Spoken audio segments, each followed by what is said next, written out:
Ministre Commerce et Industrie Pays d'Haïti, M. Wilson Lalo, et Ministre Commerce et Industrie Pays République Dominicaine, José del Castillo Savinon, et représentant secteur privé de pays, te chita parlé jour qui était jeudi 6 novembre 2014 là, sur ça qui a quoi avec difficulté que deux pays vivent dans les affaires commerce. Rencontre ça a été fait tout dans l'objectif pour poser bon genre action pour améliorer le rapport de pays dans les affaires commerce et pour changer conditions échange bien avec services sous frontière haïtiano-dominicaine.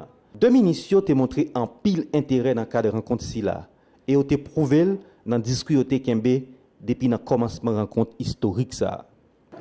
Quiero dar la bienvenida oficialmente al Ministro de Industria y Comercio de la República de Haití, Wilson Lalo, así como a la delegación del sector público de Haití y del sector privado haitiano. Entre Haití y la República Dominicana se realiza en la informalidad.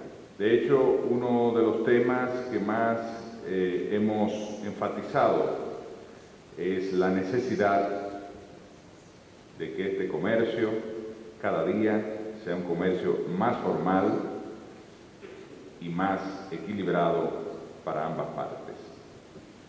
Dans le propos du ministre de Castillo, il a bien été dit qu'un commerce formalisé, c'est le gage du progrès des deux pays. Et nous savons qu'il y a une grosse partie des échanges qui se font sous forme informelle et qui n'est pas de nature à favoriser un dialogue franc, un dialogue sain entre les secteurs privés des deux pays. Nous avons besoin donc de travailler sur ces questions-là. Pour Haïti, question qui a rapport à commerce, boisson, cube Maggi, farine, margarine, savon et transport terrestre, est rentré dans la discussion. Système spécial pour pouvoir faciliter les entreprises haïtiennes à terminer le processus légal d'enregistrement des marques, de numéros sanitaires dans le cadre de leur exportation et prochaine vers la République dominicaine. Ce serait pour moi un pas très clair dans une direction d'échange régulier entre les deux pays. Donc je suis très impliqué dans le secteur manufacturier en Haïti. J'exporte, pour le moment, j'exporte vers les États-Unis, on exporte aussi vers la Jamaïque. On est en train de travailler avec la Trinidad pour exporter vers Trinidad. Et je voulais commencer par saluer le ministre du Commerce de la République dominicaine et le ministre du Commerce d'Haïti pour cette initiative, le Quisqueya Summit, qui a joué un rôle assez important là-dedans. Je voulais aussi dire que je suis ici en tant que représentant du Forum économique du secteur privé, qui est un groupe qui rassemble les différentes associations patronales en Haïti. Malheureusement, je suis arrivé un petit peu en retard, je m'en excuse, j'ai dû venir de Miami. Cependant, je voulais exprimer que non seulement mes remerciements, mais je voulais quand même constater quelque chose qui pour moi est une aberration, si vous voulez. La République dominicaine exporte vers Haïti plus de 2 milliards de dollars de produits tous les ans. 2 milliards de dollars. Il n'y a jamais eu d'obstacle quelconque à ces exportations. Or aujourd'hui, le secteur privé haïtien est obligé de faire appel à son gouvernement et à solliciter des rencontres particulières pour essayer, tenter de bénéficier de traitements particuliers pour pouvoir avoir accès au marché dominicain. Et je sais qu'il y a beaucoup de bonne foi de la part du secteur dominicain aujourd'hui pour ouvrir les portes. Cependant, je voulais quand même exprimer ceci, que nous exportons déjà, la Banque nationale exporte, d'autres sociétés haïtiennes exportent aujourd'hui. Nous n'avons jamais eu à passer par ce genre de rassemblement pour pouvoir exporter vers un autre pays. Et la République dominicaine est notre partenaire le plus important. Malheureusement, nous n'exportons que 60 millions de dollars par an vers la République dominicaine. 60 millions contre 2 milliards. Pour pays voisins, ils ont focus en pile sur produits avicoles, produits plastiques et cigarettes. Pour ça qui a un rapport à Quisqueya Summit, parti concerné ont rappelé le progrès qui fait dans le cadre de suivi projet cap exécuté.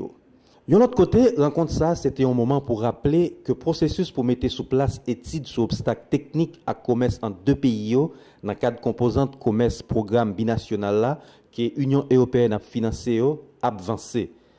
Dans le moment, nous avons précisé que c'est Caribbean Export qui est en charge pour faire atterrir le dossier. Ça. Pour échanger au cas efficace, yo prévoit un partage d'informations en deux pays et créer une structure technique pour faire suivi action binationale qui a un rapport à commerce dans le cadre de commission mixte bilatérale. Dans ce sens, deux gouvernements ont exprimé bonne foi avec volonté claire puis ils travaillent ensemble pour contrôler le commerce en deux pays à travers bon genre échange d'informations sur règles et moyens qui ont un rapport à commerce. Et en tant que dominicaine et Haïti, déjà, l'accord sur les douanes prévoit que nous ayons cette déclaration unique. Nous savons qu'il y a eu des difficultés pour des réunions de se tenir. C'est la première chose. Deuxièmement, on a parlé des codes douaniers. Il faut que l'information soit partagée, que pour le code douanier haïtien, pour le code douanier dominicain. Les procédures, on a vu les procédures pour le commerce, mais il y a tout ce qui a rapport avec l'enregistrement des marques ici, mais on voit que les gens ne savent pas. Et tout ce qui a été dit là-bas, Mme Kuvili, on a bien vu, sur la base de l'intervention du ministre de Castillo, qu'il n'y a pas un problème, parce que c'est même en ligne, donc c'est n'importe qui devrait pouvoir le faire, mais il y a cette information qui manque et qui fait que cette suspicion continue d'alourdir les rapports, alors qu'il y a beaucoup de volonté, moi en tout cas moi-même qui participe à ces échanges depuis le début, je vois qu'il y a de la volonté. Naturellement, si vous voulez, la tradition est dans la vie dure. Il y a des choses qui aiment se reproduire comme l'était. Pour toute décision et engagement qui a été pris en rencontre en Jarret, deux parties mettent d'accord pour rendre la communication plus facile entre deux pays pour nous arriver petit à pas à un commerce qui est bon pour tout le monde. Deux gouvernements ont fait connaître que l'engagement qui prend et le progrès qui fait pour le présenter dans la prochaine rencontre sur dialogue bilatéral haut niveau qui est pour faire dans le pays République dominicaine dans une date que nous avons pour annoncer dans le jour qui vient.